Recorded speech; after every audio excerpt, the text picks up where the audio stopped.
તો સાહેબ આ તમે જ છો? હા મેડમ. ઓકે.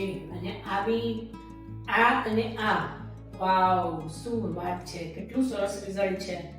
તો એક તો તમારી 5 જ મહિના થયા છે, પ્લસ તમારી દવાઈ બરોબર ચાલુ છે તમારી, અને અહીંયા તમે મુદ્રાથી છે મંથમાં 2 વખત આવો છો. વાવ, એ બી તમારું ડેડિકેશન એટલું છે, એના કારણે બી તમને રિઝલ્ટ સરસ મળ્યું છે. કારણ કે આટલા દૂરથી પાછું આવવું અને પીઆરપી લેવા માટે, પ્લસ તમે તમારા દવાઓ બધા ફોલો કરો છો બરોબર પ્રોપરલી, એટલે બહુ સરસ છે.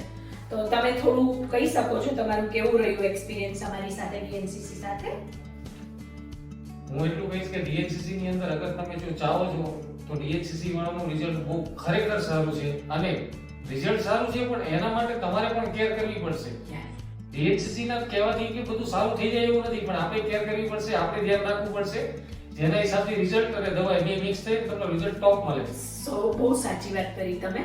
ઘણી વખત ઘણા પેશન્ટ શું કરે કે દવા સર્જરી થઈ જાય પછી દવા નહીં રેગ્યુલર લેવાની, પીઆરપી માટે ટ્રીટમેન્ટ માટે રેગ્યુલર નહીં આવવાનું, તો એ માટે બી બહુ પ્રોબ્લેમ થાય છે. પણ તમારું જે તમે ફોલો કરો છો બધું પ્રોપરલી, એના કારણે બી રિઝલ્ટ તમારું બહુ જ સરસ છે.